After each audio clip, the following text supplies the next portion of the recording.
जी बिल्कुल, पाकिस्तान के जो मौजूदा हालात हैं उसको देखते हुए हर पाकिस्तानी जो है उसकी ये दिली ख्वाहिश है कि वो पाकिस्तान को छोड़ के किसी बैरून मुल्क आबाद हो जाए। और जिसकी सबसे बड़ी मिसाल इस वक्त जो टॉप पे है वो बरतानिया का वर्क वीज़ा है। हर शख्स बरतानिया आना चाहता है और इस मद में जो है जो लोकल एजेंट हैं वो उनको लूट रहे हैं। मुख्तलिफ तरह की जो है वो रकूम का जो है वो तकाजा कर रहे हैं। इस वक्त खासतौर पर जो रेट चल रहा है वो 25 से 30 हज़ार पाउंड है एक वर्क परमिट के लिए। तो यहाँ पे जो एम्प्लॉयर्स होते हैं, आज हमारे साथ वो शख्सियत तशरीफ फरमाए हैं जो कि जानवन तौर पे अपने बिजनेस के लिए एम्प्लॉयज को लेके आए हैं। उनसे पूछते हैं कि उनका ये तजर्बा कैसा रहा, क्या वो इस चीज़ को किस तरीके से देखते हैं। हाजी नसीम साहब डंडी स्कॉटलैंड से, जी बताइएगा नसीम साहब। जी अस्सलाम वालेकुम। ਸਾਡੇ ਕੋਲ ਇਸ ਵਕਤ 3 ਵਰਕ ਪਰਮਿਟ ਤੇ ਆਏ ਆ ਜੀ। ਉਹਨਾਂ ਵਾਸਤੇ ਜਿਸ ਵੇਲੇ ਨਵੇਂ ਆਉਂਦੇ ਆ ਉਹਨਾਂ ਵਾਸਤੇ ਕਾਫੀ ਮੁਸ਼ਕਲ ਹੁੰਦੀ ਆ, ਸਾਡੇ ਵਾਸਤੇ ਵੀ ਬਹੁਤ ਮੁਸ਼ਕਲ ਹੁੰਦੀ। ਕਮ ਸੇ ਕਮ ਉਹਨਾਂ ਨੇ ਅਗਰ ਉੱਥੇ ਕੋਈ ਸ਼ੈਫ ਹੈਗਾ ਤੇ ਉਹਨੂੰ ਇੱਥੇ ਆ ਕੇ ਜ਼ੀਰੋ ਤੋਂ ਸ਼ੁਰੂ ਕਰਨਾ ਪੈ ਰਿਹਾ, ਕਿਉਂਕਿ ਇੱਥੇ ਦੇ ਫੂਡ 'ਚ ਪਾਕਿਸਤਾਨ ਦੇ ਫੂਡ 'ਚ ਬਹੁਤ ਫਰਕ ਆ। ਸਾਨੂੰ ਦੁਬਾਰਾ ਉਹਨਾਂ ਨੂੰ ਟ੍ਰੇਨਿੰਗ ਦੇਣੀ ਪੈਂਦੀ ਆ। ਸਾਡੇ ਵਾਸਤੇ ਵੀ ਮੁਸ਼ਕਲਾਂ ਆਉਂਦੀਆਂ, ਉਹਨਾਂ ਵਾਸਤੇ ਵੀ ਮੁਸ਼ਕਲਾਂ ਆ। ਬਹੁਤ ਸਾਰੇ ਲੋਕ ਹੈਗੇ ਆ ਕਿ ਜਿਹੜੇ ਨੈਸ਼ਨਲ ਹੈਲਥ ਸਰਵਿਸ 'ਤੇ ਆਏ ਆ, ਵੀਜ਼ਾ ਲੈ ਕੇ ਆ ਗਏ ਲੇਕਿਨ ਅੱਗੇ ਉਹਨਾਂ ਨੂੰ ਕੰਮ ਨਹੀਂ ਮਿਲੇ ਕਿਉਂਕਿ ਉਹਨਾਂ ਕੋਲ ਕੋਈ ਐਕਸਪੀਰੀਅੰਸ ਨਹੀਂ ਹੈਗਾ ਅਤੇ ਉਹ ਫੇਕ ਵੀਜ਼ਿਆਂ 'ਤੇ ਆ ਰਹੇ ਆ। ਯਾਨੀ ਵੀਜ਼ਾ ਸਹੀ ਆ ਰਿਹਾ ਲੇਕਿਨ ਵਰਕ ਪਰਮਿਟ ਫੇਕ ਹੈਗੇ ਆ। ਉਹ ਸਾਡੇ ਕੋਲ ਕਈ ਟੈਲੀਫੋਨ ਆਉਂਦੇ, ਕਈ ਲੋਕ ਪੁੱਛਦੇ ਤੁਹਾਡੇ ਕੋਲ ਲਾਇਸੈਂਸ ਹੈਗਾ, ਤੁਸੀਂ ਸਾਨੂੰ ਰੱਖ ਲਓ, 25,000 ਪਾਉਂਡ ਲੈ ਲਓ, ਕੋਈ 30,000 ਪਾਉਂਡ ਲੈ ਲਓ, ਲੇਕਿਨ ਅਸੀਂ ਇਹੋ ਜਿਹਾ ਕੋਈ ਕੰਮ ਨਹੀਂ ਕਰ ਰਹੇ ਕਿ ਜਿਹਨੂੰ ਕੱਲ੍ਹ ਨੂੰ ਸਾਨੂੰ ਵਾਸਤੇ ਮੁਸ਼ਕਲਾਤ ਪੈਦਾ ਹੋਣ।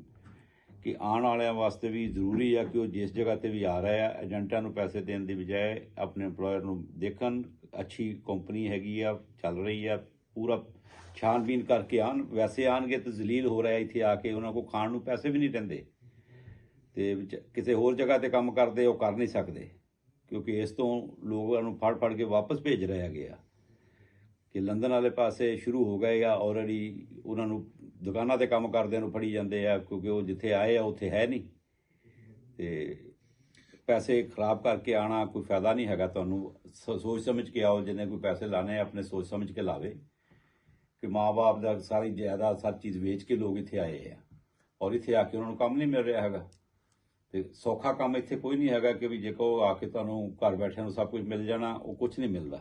ਤੁਹਾਨੂੰ ਬਹੁਤ ਮੁਸ਼ਕਿਲ ਟਾਈਮ ਕੱਢਣਾ ਪੈਂਦਾ। ਜਿਹੜਾ ਲੈ ਕੇ ਆਇਆ ਉਹਨੂੰ ਦੇਖੋ ਕਿ ਤੁਹਾਡਾ ਜਾਤ ਕੋਈ ਜਾਣਨ ਵਾਲਾ ਹੋਵੇ ਤਾਂ ਵੀ ਠੀਕ ਆ, ਚਲੋ ਤੁਹਾਡਾ ਖਿਆਲ ਕਰੇਗਾ। ਅਗਰ ਉਹ ਇੱਥੇ ਲਿਆਉਂਦੇ ਆ ਬਾਅਦ 'ਚ ਕੰਪਨੀਆਂ ਬੈਂਕਰਫਟ ਕਰ ਦਿੰਦੇ, ਜਿੱਥੇ ਲੈ ਕੇ ਆਉਂਦੇ ਆ ਉਹ ਕੰਪਨੀ ਗਈ, ਤੁਹਾਡਾ ਵੀਜ਼ਾ ਵੀ ਗਿਆ। ਇਹ ਤੇ ਖਾਸ ਖਿਆਲ ਰੱਖੋ ਆਪਣਾ। ਚੌਧਰੀ ਸਾਹਿਬ ਇਹ ਦੱਸਣਾ ਕਿ ਜਿਹੜਾ ਵਰਕ ਪਰਮਿਟ ਤੇ ਆਉਂਦੇ ਆ ਕਿ ਜਿੰਨੀ ਉਹਨਾਂ ਦੀ ਤਨਖਾਹ ਹੁੰਦੀ ਹੈ ਔਰ ਆਪਣੇ ਬੀਵੀ ਬੱਚੇ ਦੇ ਨਾਲ ਆਉਂਦੇ ਆ, ਹਾਂਜੀ, ਉਹਨਾਂ ਦੇ ਕਿਆ ਅਖਰਾਜਾਤ ਇੱਥੇ ਪੂਰੇ ਹੋ ਜਾਂਦੇ ਆ? ਅਖਰਾਜਾਤ ਉਹ ਪੂਰੇ ਕਰ ਲੈਂਦੇ ਆ ਆਪਣੇ। ਜਿੰਨੀ ਕੁ ਤਨਖਾਹ 'ਤੇ ਆਉਂਦੇ ਆ ਨਾ ਜੀ, ਉਨੀ ਤਨਖਾਹ ਨਾਲ ਅਗਰ ਉਹ 2 ਬੱਚੇ ਆ, ਬੀਵੀ ਆ, ਰੀਜ਼ਨੇਬਲ ਤਰੀਕੇ ਨਾਲ ਰੋਟੀ ਖਾ ਸਕਦੇ ਆ, ਇਹਦੇ 'ਚ ਕੋਈ ਸ਼ੱਕ ਨਹੀਂ ਹੈਗੀ। ਲੇਕਿਨ ਅਗਰ ਉਹ ਕਹਿਣਗੇ ਵੀ ਪੈਸੇ ਬਚਾ ਕੇ ਪਿੱਛੇ ਭੇਜ ਲੈਣਗੇ, ਮੀਆਂ ਬੀਵੀ ਹੋਣ ਦੇ ਇਕੱਲਾ ਹੋਵੇ ਤਾਂ ਭੇਜ ਲਏਗਾ, ਮੀਆਂ ਬੀਵੀ ਹੋਣਗੇ ਤਾਂ ਉਹ ਨਹੀਂ ਭੇਜ ਸਕਣਗੇ। ਹਾਂ, ਇਹ ਜ਼ਰੂਰ ਆ ਅਗਰ 5 ਸਾਲ ਬਾਅਦ ਉਹਨਾਂ ਦਾ ਵਰਕ ਪਰਮਿਟ ਪੂਰਾ ਹੋ ਜਾਂਦਾ, ਉਹਨਾਂ ਨੂੰ ਵੀਜ਼ਾ ਪੂਰਾ ਹੋ ਜਾਂਦਾ, ਉਸ ਤੋਂ ਬਾਅਦ ਪਰਮਾਨੈਂਟ ਸਟੇ ਮਿਲ ਜਾਂਦੀ ਆ, ਉਸ ਤੋਂ ਬਾਅਦ ਉਹਨਾਂ ਨੂੰ ਸਾਰੀਆਂ ਫੈਸਿਲਿਟੀਆਂ ਜਿਹੜੀਆਂ ਬਾਕੀ ਮਿਲ ਜਾਂਦੀਆਂ। ਉਹਦੇ ਵਾਸਤੇ ਅਗਰ ਤੁਸੀਂ ਉਹ 5 ਸਾਲ ਦੀ ਪੀ ਕੱਟਦੇ ਆ ਤਾਂ ਉਹ ਵਰਥਵਾਈਲ ਕਰ ਜਾਂਦੀ ਹੈ। ਅੱਛਾ ਜੋ ਸਰ ਇਹ ਵੀ ਦੱਸਣਾ, ਜਦੋਂ ਪਾਕਿਸਤਾਨ ਨੂੰ ਕੋਈ ਬੰਦਾ ਆ ਜਾਂਦਾ ਇੱਥੇ ਕੰਮ ਕਰਨ ਵਾਸਤੇ, ਭਾਵੇਂ ਟੇਕਵੇ ਆ ਜਾਂ ਦੁਕਾਨ ਆ, ਹਾਂਜੀ, ਉਹ ਪਹਿਲੇ ਸਾਲ ਜਾਂ ਪਹਿਲੇ 3 ਮਹੀਨੇ ਜਿਹੜੇ ਪਹਿਲੇ ਆਲਰੇਡੀ ਕੰਮ ਕਰ ਰਹੇ ਹੁੰਦੇ ਆ ਉਹਦੇ ਨਾਲ ਬੜਾ ਆਰਾਮ ਨਾਲ ਐਡਜਸਟ ਹੋ ਜਾਂਦਾ ਜਾਂ ਕੋਈ ਪ੍ਰੋਬਲਮ ਹੁੰਦੀ ਹੈ? ਪ੍ਰੋਬਲਮ ਹੁੰਦੀ ਹੈ ਜੀ, ਬਹੁਤ ਮੁਸ਼ਕਿਲ ਹੁੰਦਾ ਕਿ ਉਹ ਪਹਿਲਾ ਬੰਦਾ ਉਹਨੂੰ ਕੰਮ ਸਿਖਾਉਂਦਾ ਨਹੀਂ ਅਤੇ ਇਹ ਸਿੱਖਣਾ ਚਾਹੁੰਦਾ ਨਹੀਂ ਕਿਉਂਕਿ ਜ਼ੁਬਾਨ ਦਾ ਵੀ ਥੋੜ੍ਹਾ ਫਰਕ ਹੁੰਦਾ ਅਤੇ ਜਲਦੀ ਕੰਮ ਨਹੀਂ ਸਿਖਾਉਂਦੇ। ਉਹ ਕਹਿੰਦੇ ਕਿ ਕਿਤੇ ਸਾਡੀ ਛੁੱਟੀ ਨਾ ਕਰਾ ਦੇਣ ਅਤੇ ਉਹ ਕਾਫੀ ਯਾਨੀ ਟੈਨਸ਼ਨ ਆਉਂਦੀ ਸ਼ੁਰੂ ਦੇ ਵਿੱਚ ਅਤੇ ਆਹਿਸਤਾ ਐਡਜਸਟ ਹੋ ਜਾਂਦਾ ਕਿਉਂਕਿ ਬੰਦੇ ਨੂੰ ਕਮ ਸੇ ਕਮ 1 ਸਾਲ ਲੱਗ ਜਾਂਦਾ ਇੱਥੇ ਆ ਕੇ ਨੋਰਮਲ ਕੰਮ ਸਿੱਖਣ ਵਾਸਤੇ। ਸਾਡੇ ਵਾਸਤੇ ਮੁਸ਼ਕਿਲ ਇਹ ਹੁੰਦੀ ਹੈ ਕਿ ਅਸੀਂ ਉਹ ਪਹਿਲਾ ਬੰਦਾ ਵੀ ਰੱਖਿਆ ਹੁੰਦਾ, ਐਕਸਟਰਾ ਬੰਦਾ ਵੀ ਰੱਖਿਆ ਤਾਂ ਕਿ ਜਿੰਨਾ ਚਿਰ ਫੁੱਲ ਟ੍ਰੇਨ ਨਹੀਂ ਹੋਏਗਾ ਪਹਿਲੇ ਨੂੰ ਅਸੀਂ ਛੱਡ ਨਹੀਂ ਸਕਦੇ ਜਾਂ ਉਹਦੇ ਘੰਟੇ ਨਹੀਂ ਘਟਾ ਸਕਦੇ ਜਾਂ ਦਿਨ ਨਹੀਂ ਘਟਾ ਸਕਦੇ ਜਿੰਨਾ ਚਿਰ ਪਹਿਲਾਂ ਉਹਦਾ ਬਰਡਨ ਨਹੀਂ ਚੁੱਕ ਸਕਦਾ। ਅਤੇ ਉਹ ਸਾਲ 6 ਮਹੀਨੇ ਸਾਨੂੰ ਵੀ ਪੀ ਕੱਟਣੀ ਪੈਂਦੀ ਹੈ, ਬੰਦੇ ਨੂੰ ਵੀ ਕੱਟਣੀ ਪੈਂਦੀ ਹੈ, 2 ਪਾਸੇ ਕੱਟਣੀ ਪੈਂਦੀ ਹੈ। ਸੌਖਾ ਕੰਮ ਨਹੀਂ ਗਾ। ਮਤਲਬ ਤੁਸੀਂ ਇਹ ਕਹਿੰਦੇ ਹੋ ਕਿ ਜਿਹੜੇ ਏਜੰਟ ਜਿਹੜੇ ਦਾਅਵੇ ਵੱਡੇ ਕਰਨ ਡਏ ਆ ਵੀ 25,000 ਦੇ ਵਿੱਚ 30,000 ਲੈ ਜਾਾਂਗੇ, ਤੁਹਾਡਾ ਸਭ ਕੁਝ ਟੈਕਸ ਵੀ ਅਸੀਂ ਦਿਆਂਗੇ, ਤੁਹਾਨੂੰ ਘਰ ਵੀ ਲੈ ਕੇ ਦਿਆਂਗੇ ਔਰ ਤੁਹਾਡੇ ਜਿਹੜੇ ਦਰਖਤਾਂ ਦੇ ਪਾਉਂਡ ਲੱਗੇ ਆ ਤੁਸੀਂ ਜਾ ਕੇ ਲਾਉਣੇ ਆ ਔਰ ਗੋਰੀਆਂ ਤੁਹਾਡੇ ਇੰਤਜ਼ਾਰ ਕਰਨ ਡਈਆਂ ਉੱਥੇ, ਇਹ ਗੱਲ ਇਹ ਕਿ ਏਜੰਟ ਇੰਨੇ ਜਿਹੜੇ ਕਹਾਣੀ ਖਾਬ ਸੁਣਾਉਂਦੇ ਆ, ਇਹ ਸੱਚੇ ਆ ਇਹ ਕਹਾਣੀ? ਨਹੀਂ ਜੀ, ਉਹ ਸਾਰੀ ਕਹਾਣੀ ਸੁਣਾਉਂਦੇ ਉਹਨਾਂ ਨੇ ਤਾਂ ਲੋਕਾਂ ਨੂੰ ਲੁੱਟਣਾ। ਸਹੀ, ਉਹ ਤਾਂ ਲੁੱਟ ਰਹੇ ਹੈਗੇ ਆ। ਹਾਲਾਂਕਿ ਇੱਕ ਬੰਦੇ ਦੇ ਪਰਮਿਟ ਤੇ 5 ਤੋਂ 6000 ਲੱਗਦਾ, ਟੋਟਲ ਖਰਚਾ 6000 ਪਾਉਂਡ ਤੱਕ ਆਉਂਦਾ।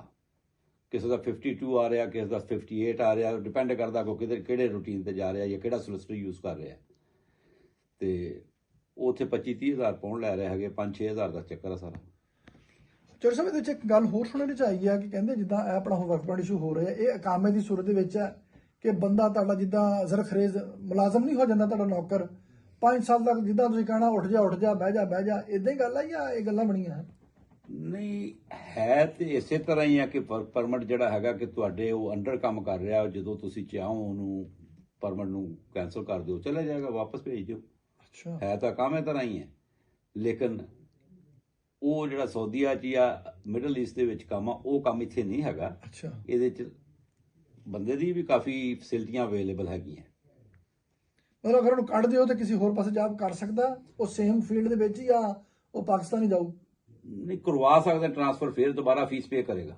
ਅੱਛਾ, ਦੁਬਾਰਾ ਫੀਸ ਨਵੇਂ ਸਿਰੇ ਤੋਂ ਫਿਰ 5000 ਪੇ ਕਰੇਗਾ, ਫੀਸ ਜਿਹੜੀ ਹੈਗੀ ਹੈ ਜੋ ਵੀ ਉਹਦੀ ਹੋਏਗੀ ਉਹ ਪੇ ਕਰੇਗਾ ਤੇ ਟ੍ਰਾਂਸਫਰ ਕਰਾ ਲਏਗਾ ਅਗਰ ਤੁਹਾਡੇ ਬਗੈਰ ਅਗਰ ਉਹਨੂੰ ਮਿਲ ਜਾਏ। ਅਗਰ ਤੁਹਾਡੀ ਬਗੈਰ ਇਤਲਾਹ ਤੋਂ ਛੱਡ ਕੇ ਚਲਾ ਜਾਂਦਾ ਫਿਰ ਤਾਂ ਇਲੀਗਲ ਹੋ ਗਿਆ ਨਾ ਯੂਕੇ ਦੇ ਵਿੱਚ। ਹਾਂਜੀ ਹਾਂ, ਫਿਰ ਅਨਲੀਗਲ, ਫਿਰ ਉਹਨੂੰ ਵਾਪਸ ਜਾਣਾ ਪੈਣਾ ਹੈ, ਫਿਰ ਉਹ ਜਦੋਂ ਫੜ ਲੈਣਗੇ ਲੈ ਜਾਣਗੇ ਉਹਨੂੰ, ਵਾਪਸ ਉਹਨੂੰ ਲੈ ਜਾਣਗੇ। ਬਹੁਤ ਬਿਹਤਰ ਹੈ। ਤੇ ਤੁਸੀਂ ਹੁਣ ਜਿਹੜੀ ਪਾਕਿਸਤਾਨੀ ਫੈਮਲੀਆਂ ਜਿਨ੍ਹਾਂ ਦੇ ਰਿਸ਼ਤੇਦਾਰ ਪਾਕਿਸਤਾਨ ਬੈਠੇ ਆ, ਉਹ ਹਰ ਤਰ੍ਹਾਂ ਦਾ ਪ੍ਰੈਸ਼ਰ ਪਾਉਂਦੇ ਆ ਵੀ ਮੇਰੇ ਪੁੱਤ ਨੂੰ ਲੈ ਜਾ, ਮੇਰੇ ਭਾਂਜੇ ਨੂੰ ਲੈ ਜਾ, ਮੇਰੇ ਭਤੀਜੇ ਨੂੰ ਲੈ ਜਾ, ਉਹਨੂੰ ਕਿੱਦਾਂ ਐਡਵਾਈਸ ਕਰੋਗੇ ਬਈ ਇਹ ਕਿਸ ਤਰ੍ਹਾਂ ਈਜ਼ੀ ਹੈ? ਦੇਖੋ ਬਹੁਤ ਜੀ, ਸੌਖਾ ਕੰਮ ਨਹੀਂ ਹੈਗਾ। ਬਾਕੀ ਪਾਕਿਸਤਾਨ 'ਚ ਵੀ ਉੱਥੇ ਵੀ ਰੋਟੀ ਖਾਣ ਨੂੰ ਮੁਸ਼ਕਿਲ ਆ। ਲੋਕ ਕਹਿੰਦੇ ਵੀ ਚਲੋ ਜਿਸ ਤਰ੍ਹਾਂ ਵੀ ਜਾ ਕੇ ਕੁਛ ਤਾਂ ਰੋਟੀ ਤਾਂ ਲੱਭ ਜਾਂਦੀ ਇੱਥੇ, ਕਿ ਨਹੀਂ? ਉੱਥੇ ਤਾਂ ਰੋਟੀ ਵੀ ਨਹੀਂ ਲੱਭਦੀ, ਕਈਆਂ ਨੂੰ ਬਿੱਲ ਵੀ ਨਹੀਂ ਦੇ ਹੁੰਦੇ, ਇਸ ਤੋਂ ਫਿਰ ਭੱਜਦੇ ਇੱਧਰ ਨੂੰ। अच्छा, बहुत शुक्रिया जनाब चौधरी साहब, ताड़ी बहुत मेहरबानी, you. बहुत शुक्रिया। ये आपने बातें सुनी, ये वो बातें हैं इस वक्त जो कि पूरी दुनिया का मीडिया इसको उजागर कर रहा है, लोगों को इसका तारुफ करवा रहा है, लेकिन बातें सारी जो है वो झूठ पर मबनी बताई जा रही हैं। ये आज जिन शख्सियत से आपने बात की है, ये सब बातें हमने प्रैक्टिकल की हैं। तो खुदारा आप जो है किसी फ्रॉडिया के हाथ में ना लगें, 2 नंबर लोगों से बचें, अपनी जान को जो है वो उसको सेफ रखें, ना डंकी के चक्कर में पड़े, ना लालच में पड़ के अपने घर बार, अपने जहेज, अपने घर वालों की चीजें बेच के ऐसा सोच के अपना दूसरे वतन में आ जाएं। ये ना हो जाए कि ना आगे के रहें ना पीछे के रहें। शुक्रिया।